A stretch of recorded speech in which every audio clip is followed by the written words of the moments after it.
What's up, everybody? It's your boy. I'd like to explain my little intro bit because I'm realizing in real time that this channel is kind of snowballing out of control in a way that I never thought possible, and like, thank you so much. But anyway, when I first tried to make YouTube videos on this channel 3 years ago before I quit and then came back in January this year, I would start my videos with, what's up, everybody? It's your boy Reed, aka, and then I would give myself like a silly alias, like Smellin' Degenerous or the Abdominal Snowman or whatever. And then I would say, aka Reed from Shameless Nerd. And like 15 videos in, I ran out of ideas, so I did a bit instead, and the joke was that, of course, I'd never have an alias that is that long, oh haha, very funny. And then when I kind of rebooted the channel in January, I just ran with the bit thing instead, and now I do all kinds of stupid stuff, starting these videos out with cold opens about random stuff or bits because I think it's fun, and it's important to me that the channel remains a place where I'm just being myself and being creative and silly and having fun. So yeah, aka Reed from Shameless Nerd. Today's video is about nostalgia. If you end up liking this video, please consider giving it a like and subscribing to the channel. You can also join these beautiful people on the screen right here and become a member by clicking the join button, where you'll get access to the currently 2 members only videos with another really fun one that I'm excited about on the way soon. You can also join the growing and insane Shameless Nerd Discord at the link in the description. And you can of course email me with any questions, comments, concerns, or information on the unsolved case of the Chicago Tylenol murders at readfromshamelessnerd@gmail.com. All right, let's get into it. I am, like many people my age, statistically if you're watching this, many people our age, a sucker for nostalgia. I'll be sweeping the floor in my kitchen and I'll get lost thinking about Rocco's Modern Life or that weird purple ketchup we used to be able to buy for some reason, and then I'll realize I'm drooling and in like a pile of dust and cat hair for 5 minutes. I love 90s and early 2000s shit like many of us do, and according to music critic Carl Wilson and many other writers and theorists about pop culture, that makes sense because I'm 29 years old and nostalgia tends to work in about 20-year cycles. The stuff that you grew up with as a kid begins to feel very nostalgic and sentimental to you about 20 years after your childhood. So for me, born in 1996, this would be stuff from about 1999 to like 2010 or so. And that certainly tracks for me, and I think an apparently growing contingent of people on the internet, which I'll get to in a minute. This is a concept that is widespread and recognized to be a near universal truth. Interestingly, there's also a prominent idea that we are nostalgic for things on a 20-year cycle, but we consider the golden age to be 20 years before that, which for people our age would mean that the golden age is like the 1980s. And I'm not as convinced that that really applies, but I'm less a connoisseur of pop culture, and when I do my reading or documentary watching about history stuff, it's usually more about like Eastern religion and classic metaphysical philosophy than is Godfather 2 actually better than Godfather 1? But I'm a huge dork. So maybe the 80s ruled. I have no idea. Anyway, in recent years, I've noticed more and more cultural discussion of nostalgia, more general interest in older stuff, more seemingly willing admission that, yeah, man, old TV and old video games were better. And on the other hand, a surging disdain for modern technology and content. I mean, shit, I have a whole YouTube channel that's essentially this. I know that I'm biased by nostalgia, but that's also what this video is about. I'm getting there. There are YouTube documentaries with insane production value about Chuck E. Cheese rides, and there are deep dives about video games for consoles no one played and movies no one watched. There's a 20-minute YouTube video with 1.7 million views about those wiggly bags of water toys that we used to always get at bowling alleys and arcades as prizes or at the rich kid's birthday party as a parting gift from his rich, affluent mother. There are entire music genres like chiptune and vaporwave or synthwave, whatever you want to call it, that are entirely predicated and operate through the vehicle or the lens of nostalgia. Nostalgia is deeply emotionally moving, and it is deeply effective to us. This is obvious. And on the cynical side of this conversation, we are in the Wild West sort of apex mountain of nostalgia bait. Every movie is a reboot or sequel or remake or prequel or spin-off. Major corporations are making expensive versions of cheap products from the past because you'll be in Walmart and go, ooh, I remember those. Oh my God, Braden is going to love this $400 8-bit arcade simulator from an era he didn't grow up in when he has the option to play 4K 120 FPS gambling simulator on a Steam Deck Pro Gamer Extreme. Taylor Swift is making almost as much money from vinyl record sales as she is from all other forms of her music being sold, despite the fact that, and I mean, I have a record player, like I've fallen victim to it as well, but I mean, vinyl, like, I mean, like, you know what I mean? We are being, as usual, manipulated by billionaires and billion-dollar corporations who have done the research, who know way more than us, who now have our spending habit data and the likes and dislikes flavor profile of every human being before they're even born. There it is. Again, that funny feeling. And that brings me to the controversial take that I'm going to attempt to make in this video. The question of this essay, some 1,000 words in, and I'm sorry guys, I like to ramble. Those of you that watch the channel, you know this by now, but the question is, if nostalgia is more effective than ever, which it seemingly is it really nostalgia, or is something else going on here? And my answer is that there is something else going on, which can be explained by the fact that these billionaires and billion-dollar corporations are too smart now. So let me explain.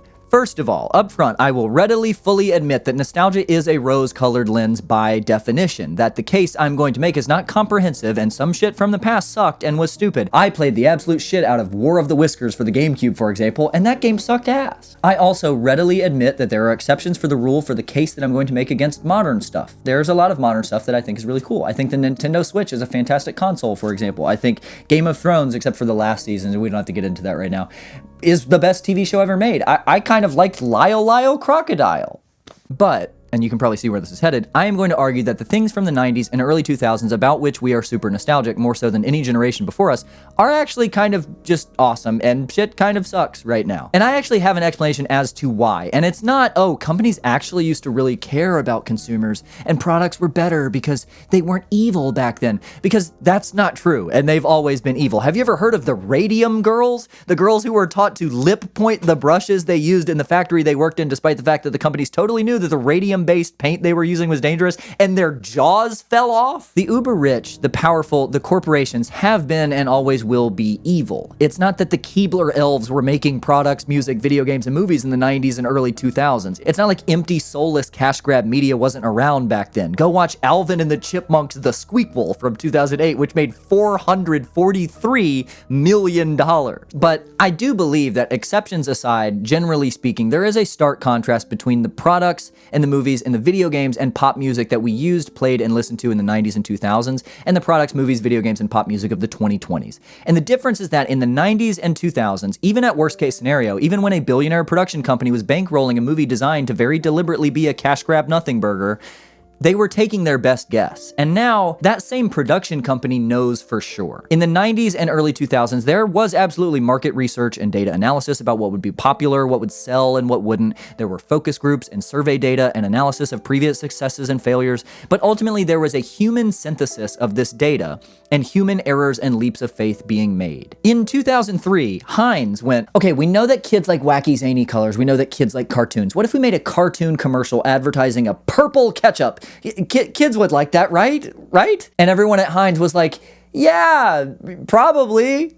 When Shrek got made, it was because Jeffrey Katzenberg, who initially worked at Disney for Pixar, was pissed off and left to do his own thing, so he took what seemed to work for Disney and then distorted it into Shrek, which is ultimately a spoof of the classic-era Disney princess movie. Duloc is Disneyland, Lord Farquaad is Michael Eisner, the CEO of Disney at the time. The amalgamation of the safe play, market research, and built-in appeal of knowing what things tended to work at the time, combined with the leaps of faith made by the writers and animators and all of that at DreamWorks, in making it a little irreverent, making it subversive, relying on a needle drop soundtrack in a kid's princess movie instead of an orchestral score, for example. These things are what made Shrek the great movie that it is, and those were guesses. The same thing applies to the music of the early 2000s, for which we're nostalgic. The Britney Spears, Justin Timberlake, NSYNC kind of big pop production stuff, which was side by side on the radio next to like Usher and Switchfoot and Fall Out Boy and Nelly. Like, they were absolutely trying to predict popularity and make as much money as possible, but in trial and error lives guesswork and human fallibility, and in human fallibility is where art lives. Like, in video games, it's even more night and day. There were no microtransactions. There was no massive, ubiquitous online multiplayer. There was no play data and time spent analysis and eShop purchase history and Microsoft Game Pass beta testing rollout. It really was a little bit closer to that Keebler elf portrait that people often paint about this era of media, where small teams of nerds who just loved video games were pushing technology to the limit to make video games that they would have liked to play. It was a new technology that was evolving wildly every second. Like the jump from SNES to Nintendo 64, from 16-bit pixel art sprite two-dimensional limitations to 64-bit three-dimensional open world possibilities like Super Mario 64, and then from Nintendo 64 to the GameCube, from PS1 to PS2, the original Xbox from everything that came before it. These were massive jumps, and they were so exciting and creatively stimulating for developers because of the wonder of new possibility, and limitations created environments for creativity to thrive. A good example of this is like in Silent Hill for PS1, which has this uniquely eerie and distant feel from this pervasive fog everywhere. The fog had to be there to mask the draw distance limitations of the consoles, or the fact that the cultural phenomenon that is pixel art, now used in all kinds of modern indie games for the fact that the art style is charming and fun, was just a limitation of the computation power of the early consoles. It's not like they were like, ooh, this would be cool. Storage constraints resulting in a more streamlined focus on the actual gameplay loops of these games being as enrapturing and captivating as possible, because there was no storage space to rely on gimmicks or flashy shit to captivate the player. Nowadays, there is literally no storage limitation. NBA 2K24 is 150 gigabytes. Pokemon Stadium 2 for the Nintendo 64 used the maximum file size for the N64's game cartridge, which was, you guessed it, 64 megabytes. There are 1,000 megabytes in 1 gigabyte. Modern games are loaded with bloatware garbage and features that no one would ever use because there are no restraints. There is no sacrifice. There is no problem solving in that capacity. Is NBA 2K24 2043.75 times better than Pokemon Stadium? Okay. Products and media from the 90s and 2000s had to take some risks in order to fill in blanks in market data, in order to corner markets, in order to be cutting edge, to be successful. And those risks are the main thing that made everything that stands out from that era, from any era, stand out. No one's best movie of all time is the one that was the most normal. The problem, to me, the case that I'm making here, is that these billion-dollar corporations, these evil companies, which have always been evil, haven't changed. They haven't gotten eviler. I think Mark Zuckerberg's actually gotten less evil, or at least less evil looking. What has changed is the investment size, the risk aversion, and the information available.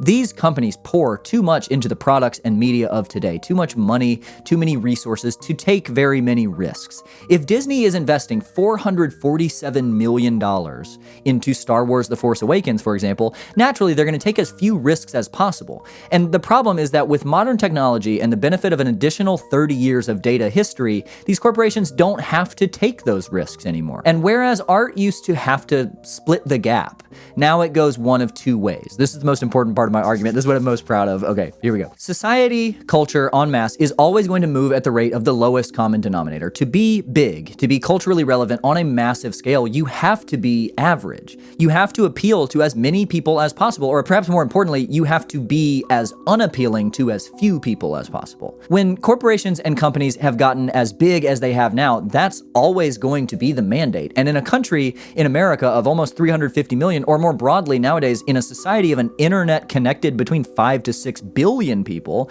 safety is far more important than creative integrity. You can make the most impressive, beautiful, eye-opening song in human history, but if it's too complicated, or too sad, or too intellectually challenging, or too specific to a certain demographic, you're gonna turn a lot of people off. And on the opposite end of that spectrum, if you are someone who is 35, male, moderately overweight due to a love of pizza, a little insecure about that, but open to addressing those feelings, who loves the New England Patriots and drives a Jeep Grand Cherokee, if I make a really sad grunge song about insecurity called My Grand Cherokee Broke Down at Super Bowl 53, so I ate my feelings away at the Pizza Hut buffet, you're gonna like it. It hits way too many of your interests. It's like it was made for you.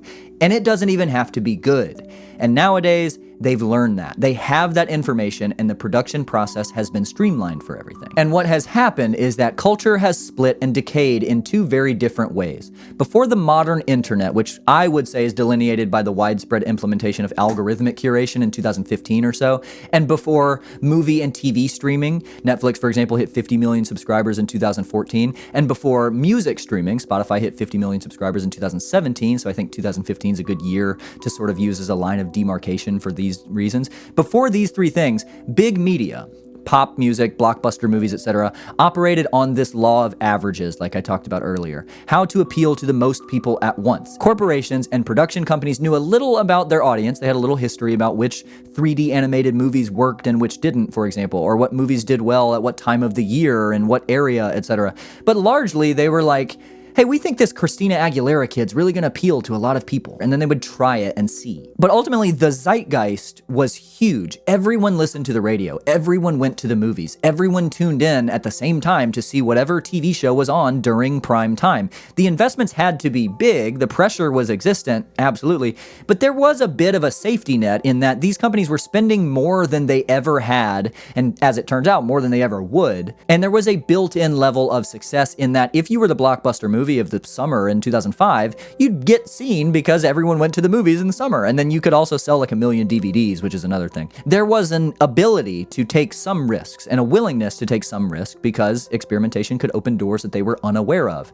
But now we have a hard split. And because of that hard split, both sides of this fracture have suffered. On that blockbuster side, the pop radio side, the primetime TV show side, interest and viewership and demographic size have fallen tremendously year after year for a long time. And at the exact same time, the cost to entry for these things has increased with inflation and regulations and legal issues, etc. So for these big blockbustery sort of pieces of media, it makes sense that obviously these now unimaginably expensive investments are ensured success. And to be successful at that higher cost with a smaller, less docile demographic, you've got to be so much more careful. Avengers Doomsday, for example, is reportedly predicted to cost $1 billion to make. If movies are going to cost $1 billion to make, how do you assure the producers of this movie that they are going to make more than $1 billion back? Well, you use an existing IP with a massive loyal built-in fan base. You use an ensemble cast so as many people as possible can find someone to relate to and see themselves in the movie. You make it family-friendly but not a kid's movie, thrilling but not a thriller, exciting but not scary, inoffensively archetypical so everyone knows what to expect but is satiated by the movie's adherence to like long-lived story tropes, and you put as many hot, famous people in it as possible. Damn it, they're gonna be horny for someone in this one. And that is precisely what has happened to movies and TV and pop music, which is made for the general audience. It had to get dumber. It had to get narratively simpler, but bigger and more decadent.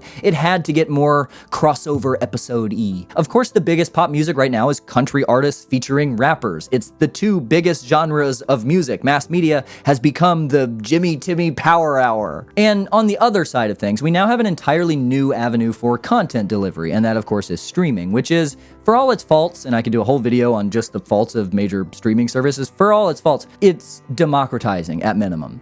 But importantly, it is still run by the major corporations, and unlike the 90s and early 2000s, they know more about you than you do. Amazon makes TV shows. They know what you ate for breakfast, what your favorite song is, your spending habits. They know your neighbor. They married your second cousin. So there's no need anymore to shoot the gap. Now, we just have two forms of content. We have the even further neutered blockbuster pop music movies, and we have the hyper-specific, cheaply made, interest-based, my Grand Cherokee broke down at Super Bowl 53 content. Because if you can't appeal to the masses at a C+ level, it's probably better to appeal to a smaller demographic at an A+ level. And these companies now know the demographics to a degree that for the first time ever allows that A+ level interest-based appeal. But they don't care about those shows and movies. It doesn't matter. You like it because it looks like all the things that you like. And I'll end on this. Video games actually exist as a perfect inverse microcosm of this phenomenon, because while all of this has been going on, video games have had the reverse timeline taking place. In 1995, there were 24 million video game consoles in the United States. This number's hard to get, so I actually overestimated a little bit based on what I read. It seems to be a little lower probably, but regardless. In 2006, 45.7 million households in America had a dedicated gaming console. In 2021, that number was almost 177 million. So video games have evolved from a niche, insular hobby with a small potential demographic to arguably the largest built-in demographic of any entertainment industry on the planet. And what has happened? 1996, Super Mario 64. 2005, Resident Evil 4. 2021, the Fortnite Travis Scott collab. I don't do a ton of modern gaming, so I'm not like the expert on this, but I'll link to some great videos about the state of modern video games, which is just a wasteland of unpolished buggy sequels, microtransactions, unfinished but still released reboots, predatory gambling adjacent first-person shooters aimed at children, game after game promising and not delivering as they endeavor to appeal to the most people possible at the lowest common denominator. In conclusion, is everything from the 1990s awesome? No. Is everything from the 2020s bad? No. But is there a reasonable explanation as to why it kind of feels that way? Yes. Thanks for watching. See y'all next time. In today's post-video video, I'm going to share a clip from one of the upcoming members-only videos, which I think is really fun and was a fun video to make. I'm going to do a few of these videos where you take like 64 things and you put them in a tournament bracket and just run through the whole thing. I stole it from HiveMind. If you've seen HiveMind videos, then it's the same idea. But these will be members-only videos because they're really long and I don't have the time or the stamina to edit them to the same fidelity that I edit everything for the channel. And frankly, because they're a little more irreverent, and I'm a public school teacher after all, so keeping them behind a paywall, a very cheap paywall, if you're interested in supporting the channel by clicking the join button, is also sort of me keeping that stuff a little more separate. Anyway, this is from a bracket where we were deciding the worst Pokemon design of all time. Yeah. What were they thinking? Oh, guys, I got an idea. And they're like, yes! Yeah, it's the same guy. It's the best friend of the guy who made Woobat. Yeah, we got to get him out of there. He's like, they got guys in the room. Okay, guys, come on. There's Please, one guy just screwing it up. It's 4 a.m. They need one more Pokemon to fill out the roster. Yeah. They're like, dude, an ice cream cone. Who cares? Send it out, That'll man. work. Send it out. Yeah. What's the backstory behind Voltorb? I'm firmly going Lickitung either way on this one, but On Gemini, I just typed in, what is the backstory of Colton? Colton. Like the name. So Colton is a name. Etymologically, Colton has existed since it's Scottish 14th century. All of them. Yeah, every Colton. What's the deal with Colton? I go Lickitung either way. I'm going Voltorb. Even though we did establish that Sunkern is like a weird pouch, which kind of makes me feel strange. You know what? It also might be. It might be a bag of seeds. Like when you go buy seeds at Walmart to like plant stuff. You know, like you do when you go buy seeds. You know how you're always buying seeds. This guy loves his seeds. Quillfish and Spinda. Bramblin sock. Sometimes I get that Bramblin sock. You know what I mean? Mm-hmm. And I just get to Bramblin. You know, you have to forgive me. Sometimes I get to Bramblin. I just get Bramblin on. It really socks when he gets to Bramblin. This is sock for me. This is For sock. real? But Unknown's alphabet. Like, how lazy can you get? I can't come up with any more Pokemon. Just use the letters. I'm going Jinx. Heads, Jinx. Yes. Put that thing back where it came from, or so help me. Brooks on that thing. You better Brooks Tua. You better Brooks Tua Pokemon on that thing. That's bad. Well, I hope you enjoyed that, and if you didn't, well, that's why this is the post-video video. Love y'all. Bye.